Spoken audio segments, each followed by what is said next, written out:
Assalamu alaikum, peace be upon you, and thank you for being again with me today.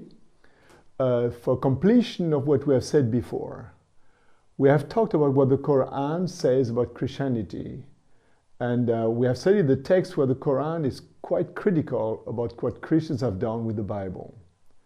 So we are first on the theological level, where the Quran reproaches Christians not to follow their own books. We have remarked that the Bible itself talked about the coming of apostasy, which means a drifting away from the truth to come into Christianity. And then we have studied a little bit of history of Christianity, seeing that effectively, with the time, especially with Constantine the Great, but also with Justinian the Great, Christianity has gone away from the apostolic message. At the same time, and that's why we're going to study today, the Quran speaks about another group of Christians. It means that the Quran speaks about two groups of Christians: those who do not follow the Bible, but those who do follow the Bible. Let's talk about the second group today. First, we take a text from the Surah Al Imran. This is the third surah. It is said in verse 113 and 114, "They are not all alike. Among the people of the book, there is a community that stands for the right, or a righteous community. During the night hours, they repeat Allah's verses in an attitude of adoration. They believe in Allah and the end time, enjoin what is right, forbid what is wrong, and hasten in good works. They are among the righteous." This text speaks about the people of the book, and we're going to talk later on about the people of the book that mainly are the Jews and sometimes the Christians. But let's go back to the last word of these verses, the righteous. In Arabic, al-salih, those who are suitable for paradise. And those people are Jews or Christians. So it means that among the people of the book, there's a group that is different. And that's why the text says they are not all the same. So how do we recognize those people? Well, it is said that during the night hours, they repeat Allah's verses. So it means that they study what the Bible says. They study in the night, of course, because during the day people sleep when it's hot. At least the text said that they are students of the truth. They look for the will of God in the text. Second, they do it in an attitude of adoration, which means that they are submitted to God, willing not only to study, but to follow what they read with respect. Then it is said that they believe in God, they believe in the end time, they enjoy what is right, forbid what is wrong, and hasten good works. Interestingly, the good works are the product of what they study. When the Bible says that they should do something, they do it. When the Bible says they should not do something, they don't do it. Another text in Al-Ma'idah, this is the 5th surah, says in verse 82 that for sure, you will find the enemies of the believers among the Jews and the adoptionists. And you will find the nearest in love among those who say, we are Christians. Indeed, among these are men devoted to learning, who have renounced the world and who are not arrogant. So, Muslims have enemies among the Jews and among the adoptionists, those mushrikun we have talked earlier about.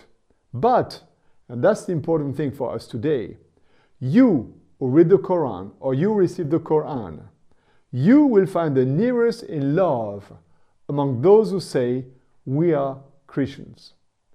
These Christians are defined as people who are devoted to learning, so they like studying. They renounce the world, so they're not worldly people, and they are not arrogant, which means they are humble. And that's very important. Christians should be here the best friends of the Muslims. Christians should be the nearest in love, but also I would say in theology, because they follow their books, and those books are very close to the Quran. As you know from my channel that we're looking for common ground, and there is a lot of common ground. Another text in Al-Ankabut says, chapter 29 of the Koran, verse 46, only argue with the people of the book in the most courteous way, except with those who do wrong, and say we believe in what has been revealed to us and you. Our God and your God is one, and unto him we are submitted. So, you Muslims should talk in the most courteous way with the people of the book, except with those who do wrong. We have talked about those who do wrong, so let's talk about those who do right. According to this text, those who do wrong are an exception rather than the rule. So why don't you look for those Christians who are humbled, submitted to God, which means accept the destiny that God has given to them, and also accept the will of God as revealed in the holy books. Only argue with them in the most courteous way. So don't argue in a bad way, but be friend with them. Another text, and that's the last one for today, in Yunus, so this is the 10th surah, it is said in verse 94, and if you have any doubt about what we have revealed to you, ask those who have recited the book before you. The truth comes from your Lord. Therefore, do not be among those who doubt. I don't know if you have any reasons to doubt. I don't know. That's something you have to know. But if you have, or if you have questions, the Quran says, ask those who have recited the book before you, those who have studied the Bible before you. The truth comes from your Lord, therefore do not be among those who doubt. So the text begins and ends with the idea of doubt, which means that what is in the middle belongs together. What the people of the book will tell you and the truth that comes from your Lord. In other words, we may say that the truth that comes from your Lord is what the people of the book will tell you about their books. And for those who are looking for this program, I'd like to tell you as a Christian that I would like to be identified as those Christians who are really following the Bible. I'm a Christian. I believe in one God. I believe in the end time. I believe that Jesus will come soon. I try to do what is good according to the holy books and to avoid what is forbidden according to the holy books. And that's why, for example, as a Christian, I don't eat pork, I don't drink alcohol, I avoid gambling and these kind of things. And finally, according to what the Quran says, I want to respond by saying, I want to be the best friends of you Muslims. So my friends, let's talk together in the most courteous way.